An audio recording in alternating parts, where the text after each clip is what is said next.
Greetings, my friends, and welcome to No Nonsense Metal Reviews. A very happy Halloween, whether you celebrate it or not. No, it's not quite as popular over this side of the Atlantic as it is stateside, but even so, Halloween is a pretty good excuse for listening to diabolical music, sitting around by candlelight, pretending to be evil, and just generally consuming enormous quantities of sweets. That said, there's certainly some good music that provides a perfect soundtrack to this time of year. So I know that I've done this in previous years, and I will be honest, I cannot actually remember what albums I recommended last year as being the perfect soundtrack to Halloween. The perfect albums for you to pick for this spooky season, complete with convincing decorations here. But if there is a bit of crossover, I do apologise, but nonetheless, these albums are still relevant and absolutely fitting for this particularly diabolical season. So, we've got 5 albums covering the heavy music spectrum, some old, some slightly newer, but all freaking great and evil in their own way. So we'll kick off, and just to highlight, these aren't in any particular order, just 5 great albums that will provide the perfect soundtrack to your Halloween party.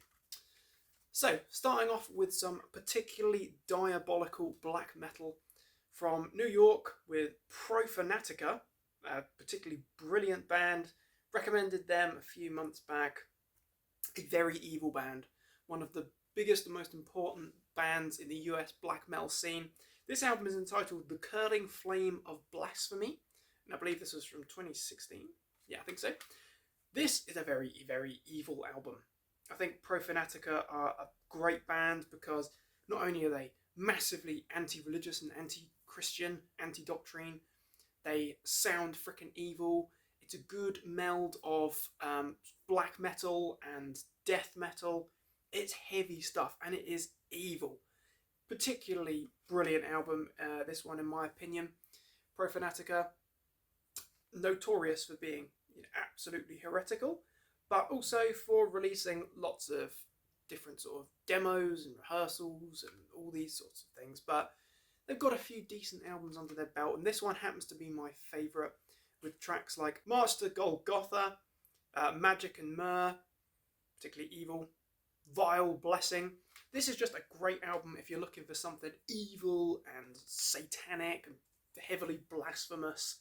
A perfect soundtrack for this rather blasphemous time of year. Profanatica, The Curling Flame of Blasphemy, guaranteed to appease those looking for something nasty and evil. Sticking with all things nasty and definitely evil, this album is, I think this is the first sort of debut album, first full-length album from this particular band. One of the true standouts in modern death metal. Very doomy, very dark, very dirgy stuff. I am, of course, talking about the great Grave Miasma. A bit of a tongue twister, this one. This is Odori Sepulchrorum. Not quite sure. But this is a freaking evil album. This is absolutely magnificent. It's the kind of mesmerising, captivating, ritualistic sounding album. It's very heavy. It's definitely going to appease fans of proper death doom from the likes of, I don't know, Incantation or Asphyx. Really dirgy stuff. Very sort of spectral, haunting vocal style as well. It kind of melds into the background. We've got a whole lot of soundscaping going on here. But this is a really, really good album. Very heavy indeed. Particularly brilliant tracks. We've got Death's Meditative Trance, Ascension Eye, Seven Coils, the great ossuary at the end of the album there. This is perfect. This is the sort of stuff that you want to be listening to in a candlelit room in all of its diabolical glory. Pretty blasphemous stuff, but it's just got that really cool vibe to it. Really weighty riffs, haunting vocals, as I say, thunderous bass tone. It's a great one. Essential listening for this evil, evil, evil time of year. Great band, great album. So then we've got Odori by the great Grave Miasma. Up next then, let's go old school. Let's go for one that you could definitely put on and thrash out to. You could seriously destroy your living room to this one. Absolutely evil stuff. one of the pioneering bands, of course, one of the legends from around the same time as the Nwabum, the new wave of British heavy metal. But I don't really feel that you can comfortably call Venom a Nwabum band, but certainly a pioneer of the first wave of black metal. And this is the band that gave it its name. This is Venom with black metal. Absolutely love this album. This is one of my favourite albums of all time, definitely. This is such a superb album. And I've got it here, and I will show it off just because why not. Here in lovely vinyl format. Lovely swirling vinyl there. That emblem, that logo there, just so cool. Original Neat Records stamp there. Very cool indeed. An absolutely fantastic album, as I say, and chock full of very evil tracks. The second full-length album, in fact, from the great Venom, that pioneering first wave of black metal band. Probably my favourite my favourite Venom album, rather. One of my first wave black metal favourites, definitely. Absolutely killer. Perfect for this time of year. We've got songs about being buried alive. We've got songs about zombies. We've got songs about going to hell. We've got songs about witches and all that good stuff. This is a masterpiece. Perfect mix of speed, thrash, and punk aggression. Absolutely brilliant. Perfect for Halloween. Tracks that absolutely stand out, of course, that legendary title track, Black Metal. We've got the great Buried Alive. We've got Raise the Dead. Of course, we've got Countess Bathory, Don't Burn the Witch. Absolutely brilliant stuff. From Kronos, Abaddon, and Mantas, the original trio there. Freaking excellent album. Guaranteed to get your Halloween party ripping and snorting in the right direction. Excellent stuff. There we have it. Venom Black Metal. Keeping it old school. Moving a little bit more modern then. This band is a fairly recent discovery for me over the last couple of years. I've absolutely fallen in love with them. They've got a number of great albums, particularly the most recent two, the self-titled Reunion album from last year, 2022, and the absolutely stunning album Earth Demon that we've had this year. This is Mystic Circle, and this album is an absolute freaking beast of an album. Earth Demon, however it's actually pronounced, is, I think it's just over 40 minutes long.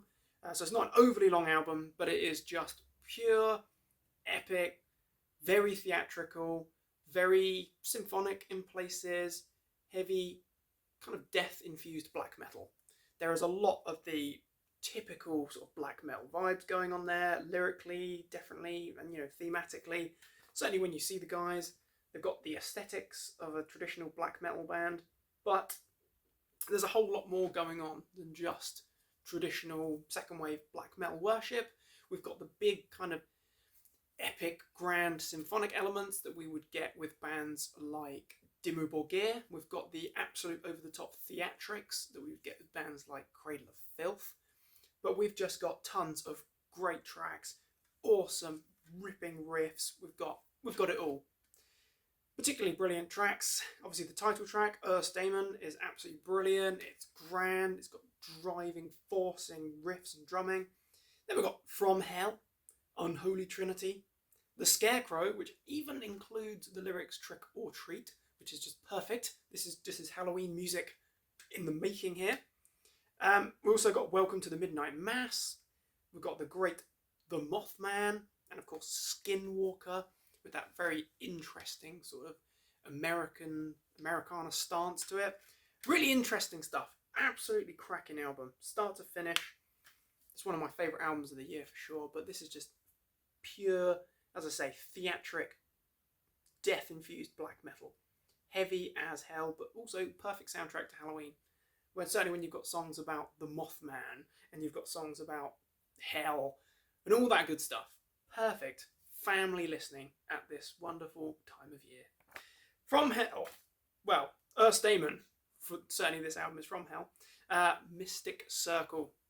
I believe they're from Germany. Can't quite remember, but off the top of my head. Great band nonetheless. So last but not least, have to throw in the obligatory classic. Has to be something in this list from King Diamond and Co.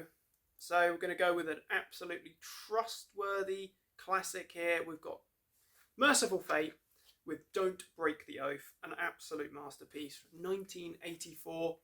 One of the most evil sounding albums ever in that kind of traditional heavy metal way. You know, we've got a lot of Priest infusion there. We've got a lot of sort of Maiden or Norbum influence that's kind of brushed off on these guys. Definitely, I can pick up that. You know, hey, is it a problem? No, it isn't. This is great. This is first wave black metal because of the thematics and, you know, the iconography. And that's fine. But it's also perfectly spooky music. And I remember this was the first Merciful Fate album that I ever owned. It was the first one that I ever heard. And it absolutely blew me away.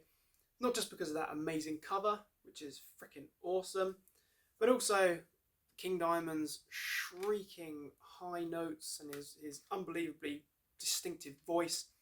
But tracks like A Dangerous Meeting, we've got Nightmare, Desecration of Souls, the absolutely superb galloping glory of The Oath, and we've also got the classic Come to the Sabbath. Absolutely fantastic album. This is creepy as hell. Definitely one for you to play top volume to your family and friends and subject them to the King's unbelievable shrieks. Freaking great album. Essential listening for Halloween. Guaranteed to scare the pants off any unsuspecting non-metal fan. So there you have it, my friends. Thank you very much for watching, of course. Do appreciate your comments and thoughts and feelings about these albums. Just to recap, we had Profanatica with The Curling Flame of Blasphemy. And we've got Grave Miasma with Odori Sepulchrorum, which is such an awesome album artwork there. A little bit of a challenge to say, but that's a great, kind of reminds me of that sort of classic art, or I don't know, like Renaissance paintings. I don't know, but it's a freaking great album.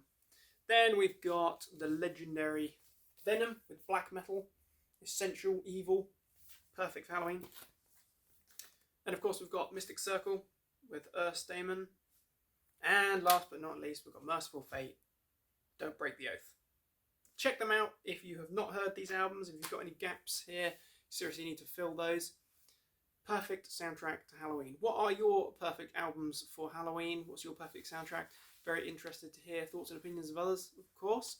But thanks again for watching, my friends. Do feel free to like and subscribe. Do check back soon for more reviews and recommendations of all the good heavy things. Take care, my friends, and stay heavy.